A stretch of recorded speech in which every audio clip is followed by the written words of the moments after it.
Good evening, everyone. Thank you for being with us this evening. This is EmoNews, every moment online.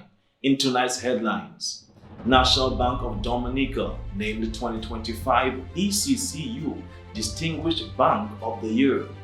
JCI Dominica wins International Award. Ian Jacko Jackson makes history with launch of 3 new books at UE Open Campus. OECS strengthens regional biodiversity efforts at global UN meetings in Panama. And St. Lucia Jazz and Arts Festival in the spotlight at World Travel Market 2025. These stories and more coming up next. Stay with us.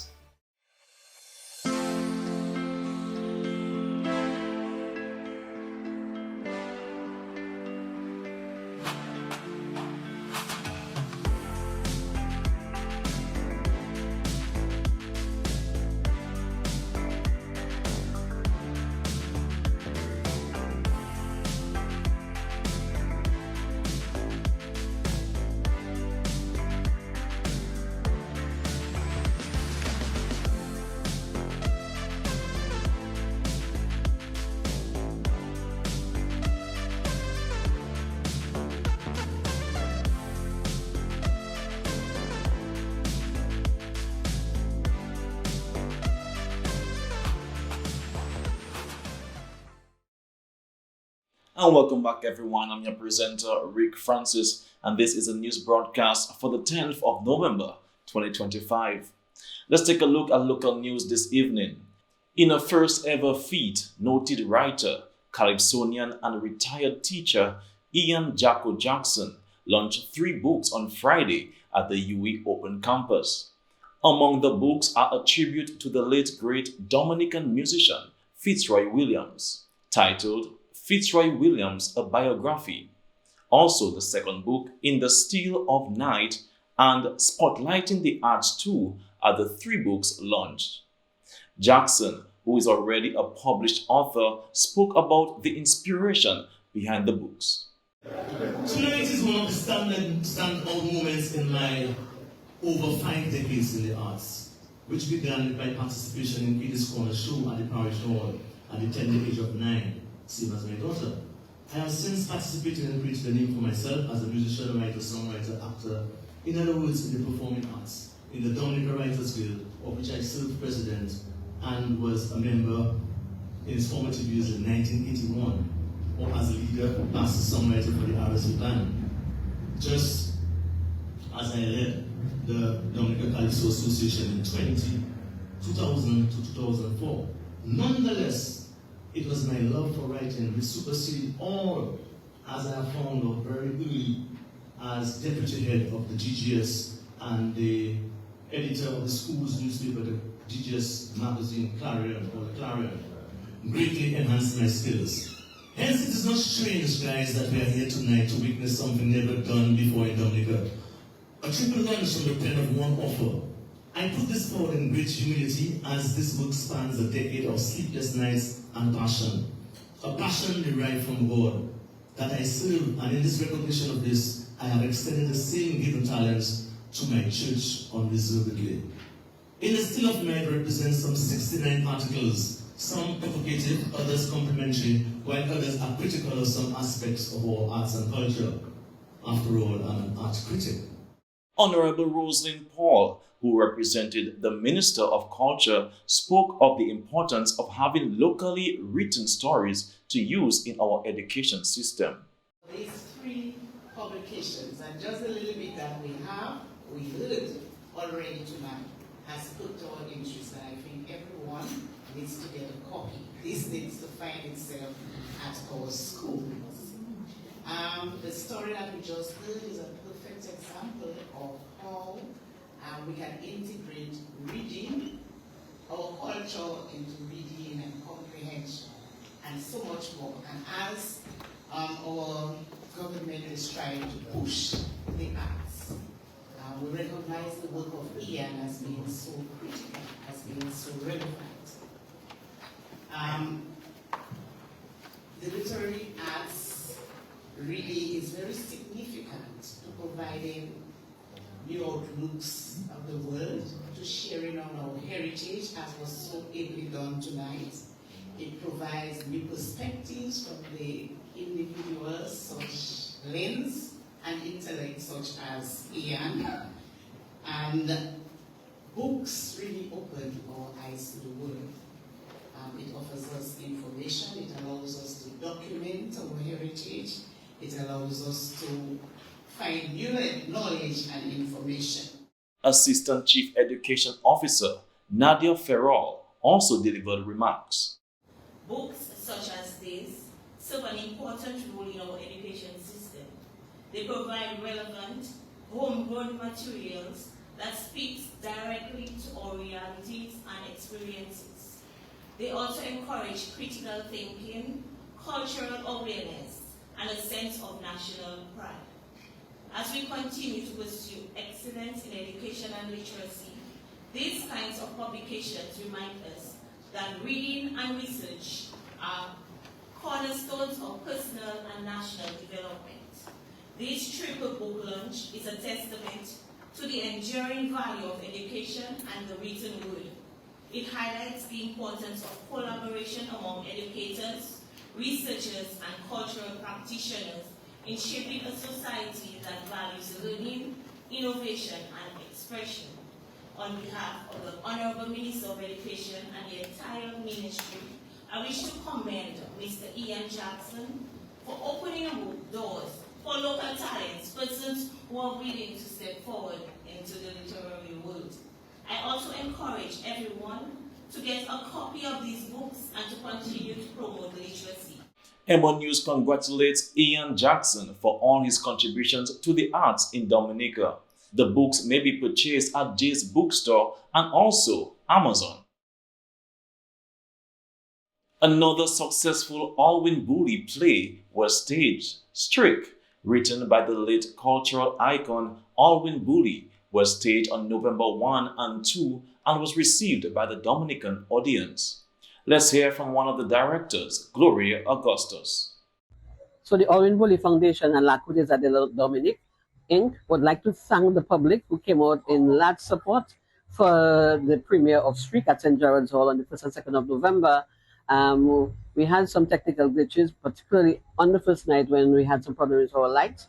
However, in terms of the delivery and so on, everything else went well and the people appreciated it. And we are hoping to put it on again.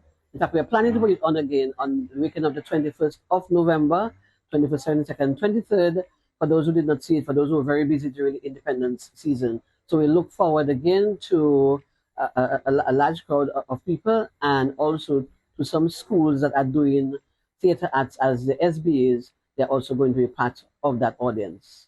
Be sure to look out for the next staging as efforts continue to revive the arts in Dominican Republic. The National Bank of Dominica Limited, NBD, has been awarded the title of 2025 ECCU Distinguished Bank of the Year by the Eastern Caribbean Central Bank, ECCB. The announcement was made during the ECCU Bank of the Year Awards ceremony held on November 6 at the St. Kitts Marriott Resort, St. Kitts and Nevis. Launched in 2024, the ECCU Distinguished Bank of the Year Award recognizes institutions that demonstrate innovation, resilience, and strategic leadership in a dynamic banking environment. NBD also captured 2 additional awards: Customer Service and Technological Innovation, highlighting its strong performance across multiple areas. Other award recipients included Republic Bank, EC Limited, St. Lucia, Corporate Social Responsibility, Bank of St. Vincent and the Grenadines Limited, Financial Education and Empowerment, Bank of St. Lucia Limited, Support to Micro, Small and Medium Enterprises, MSMEs. 7 commercial banks across the Eastern Caribbean Currency Union, ECCU, submitted 34 entries for consideration, with 6 shortlisted for interviews. More than 3,000 members of the public participated in the online voting. the highest engagement recorded to date. ECCB Governor Timothy N. J. Antoine commended the participating banks for their innovation and commitment amid economic challenges and encouraged continued participation in the initiative. Meanwhile, Rolf Philipp, president of the ECCU Bankers Association and managing director of Bank of St. Lucia, praised the ECCB for fostering collaboration and providing the infrastructure that support high-quality banking services across the region. Dominican writer and poet Anela Schillingford has released her latest work, Feels Like Home, a literary mixtape that weaves poetry, music, memory into an intimate journey of love, healing, and belonging. Feels Like Home is a collection about music, love, home, and healing, Schillingford explains. It's a mix of poetic prose, free verse, found poems, and lyrical storytelling, something that feels like a playlist for the soul. Drawing inspiration from Caribbean rhythms and everyday life, Schillingford redefines poetry as something that can be felt as much as read. She describes the collection as nostalgia captured on paper, a warm hug, a cup of cocoa tea, a Sunday afternoon playlist. A native of Culebistri, Dominica, Schillingford has been writing professionally since 2019. Her previous works include Bonfire 2019, which explored womanhood and resilience, and Of Rivers and Oceans 2022, which reflected on identity, nature, and love. Through Feels Like Home, Schillingford continues to celebrate Caribbean voices, centering themes of memory, music, and the healing power of words. JCI Dominica has made history by capturing the Best Local Global Goals Project award at the 2025 JCI World Congress held in Tunis, Tunisia, for its flagship initiative named Read With Me. This marks a proud and historical milestone for both the organization and Dominica. Read With Me was designed to promote early literacy, strengthen family engagement, and provide equitable access to educational resources for children across the island. Rooted in Sustainable Development Goal for Quality Education, the project combines awareness action and sustainability through reading sessions, book drives, training for parents and caregivers, and the distribution of literacy support tools. Local president of JCI Dominica, Mr. Fire Lander, expressed his pride in the achievement. JCI Dominica extends heartfelt thanks to its members, partners, schools, and families who supported the initiative over the years. The organization remains dedicated to developing young active citizens and delivering impact-driven projects that uplift communities and transform lives. Junior Chamber International, JCI Dominica, is a membership-based non-profit organization for young leaders aged 18 to 40. JCI empowers individuals to develop leadership skills, foster personal and professional growth, and drive positive change through sustainable community projects and civic engagement. And finally, in local news this evening, the Rotary Club of Dominica and the Rotaract Club of Roseau joined the nation in marking National Community Day of Service on Tuesday, November 4, 2025, by undertaking a community service project at the Acute Psychiatric Unit, APU, of the Dominica China Friendship Hospital. Members of the club spent the day repainting and refreshing sections of the APU building, a structure that holds special significance for the club, as it was originally built by the Rotary Club of Dominica in 1982. This act of service represents a continuation of Rotary's long-standing commitment to community development, healthcare support, and national well-being. President PHF Dr. Jermaine Joel Japierre of the Rotary Club of Dominica noted that the project symbolizes both service and continuity. Several Rotarians and volunteers, including the staff and residents of the acute psychiatric unit, took part in the activity, which formed part of the nationwide observance encouraging civic pride and volunteerism. When the Rotary Club of Dominica built the APU in 1982, the goal was to provide a dignified, supportive environment for mental health patients. Seeing the facility continue to serve the public today is a proud moment for the club and a reminder of the enduring impact of community partnerships. The Rotary Club of Dominica continues to champion projects in health, education, youth development, and community service as part of its mission to improve lives and foster goodwill locally and globally. And that's a wrap for local news this evening. Stay tuned for regional news coming up next. We're at the different phases in life. We move at a different pace. All we need is to be supported. Cause when the baby's coming, business needs revamping, the new job's starting, and you need an outfit. Let momentum hook you up. Momentum will hook you up. The wedding's planning, rent due dates coming. Momentum is your support financing. Let momentum hook you up. Momentum will hook you up.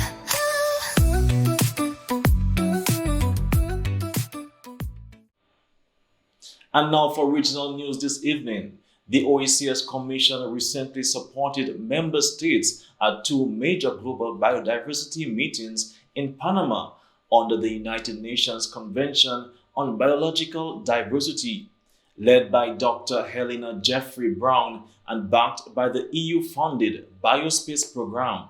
The delegation advanced regional priorities and strengthened engagement in global biodiversity governance.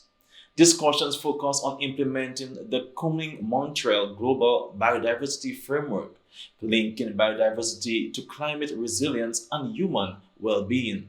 Delegates from Antigua and Barbuda, Grenada, St. Lucia, and St. Kitts and Nevis emphasized the vital role of biodiversity for small island developing states. The meetings also highlighted the value and traditional knowledge, especially from the Kainago people in conservation efforts across the Eastern Caribbean. Across both meetings, OECS member states called for greater technical and financial support for seeds, recognition of traditional knowledge in biodiversity action, stronger partnerships to accelerate KMGBF implementation. The OECS Commission reaffirmed its commitment to ensuring a unified regional voice and deepening collaboration to halt and reverse biodiversity loss by 2030.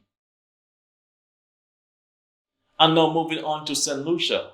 St. Lucia recently took center stage at the World Travel Market in London, one of the world's leading travel and tourism events, highlighting the upcoming 2026 St. Lucia Jazz and Arts Festival.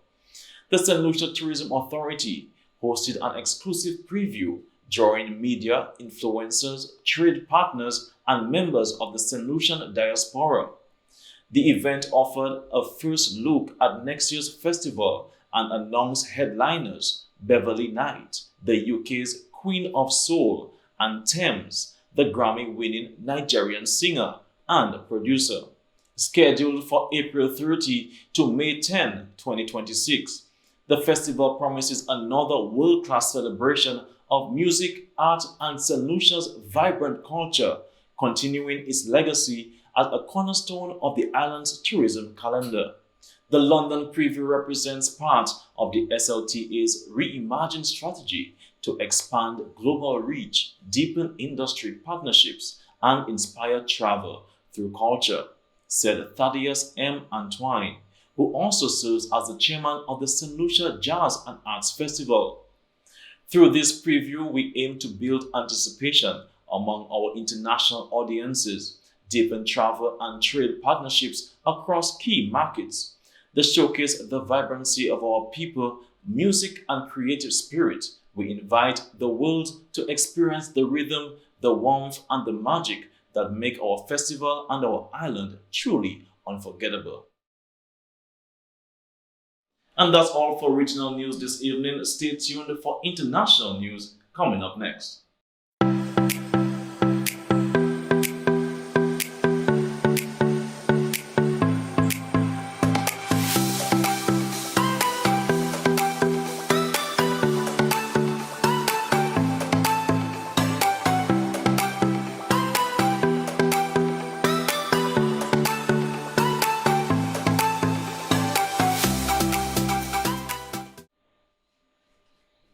And now for international news this evening. The tsunami advisory for Iwate Prefecture has been lifted after a magnitude 6.9 earthquake struck off Japan's northeast coast on Sunday evening. Small tsunami waves about 20 centimeters high were recorded at Ofunato and Kushi ports, but there were no reports of injuries or major damage. The Tohoku Shinkansen briefly lost power after officials say the Onagawa nuclear plant remains safe. Prime Minister Sene Takashi is urging residents to stay alert for aftershocks as the Japan Meteorological Agency warns that more strong tremors could follow. And now moving on to Ukraine. Russia has launched a massive air assault across Ukraine, killing at least 4 people and injuring 26. Ukraine's Air Force says over 500 drones and missiles were fired overnight, with 415 intercepted, but several striking 25 locations, including Dnipro and Kharkiv. 3 people, including children, were killed in Dnipro after a drone hit an apartment building. Energy facilities were also damaged in Poltava and Kyiv regions, causing power outages. President Volodymyr Zelensky condemned the attacks as targeting civilian life and infrastructure, while Russia's defense ministry said it was responding to Ukrainian strikes inside Russia. It's the 9th large-scale attack on Ukraine's energy system since October. And that's all for international news this evening. Stay tuned for the sports segment after this short message. Double the draws, double the chances, double the excitement. Match 5, your local jackpot game.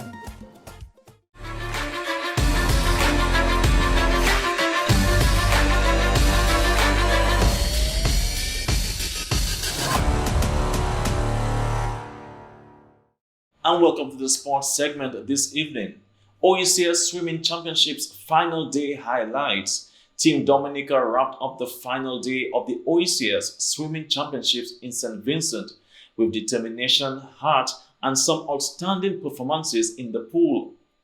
Leading the charge, Jasmine Schofield captured 1 silver and 4 bronze medals, and setting a new national record in the 100-meter freestyle, clocking 1.198 seconds to capture another bronze medal.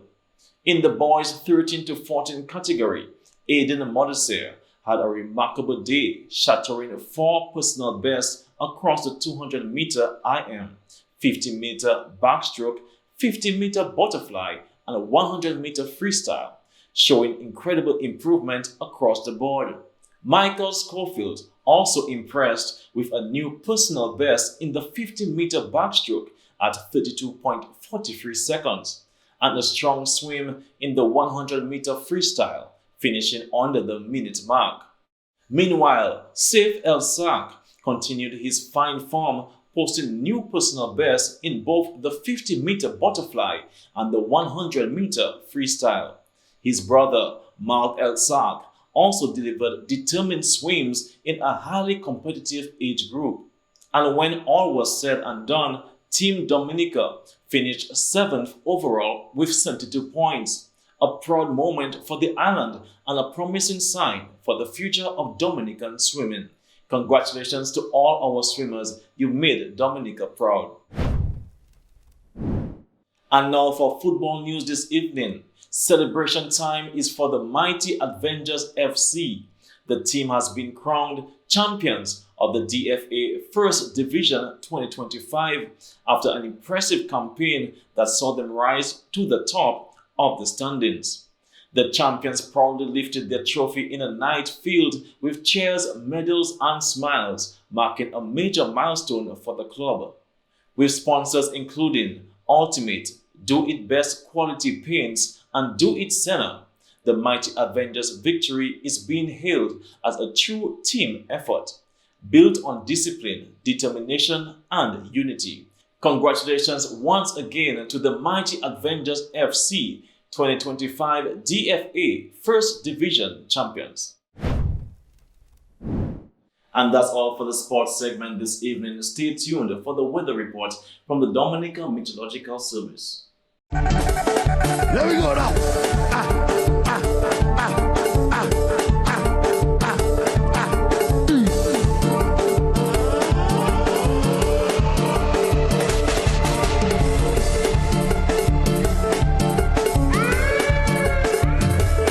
Ready for that blow. Rich boy. Hey! Yeah! Clearing this.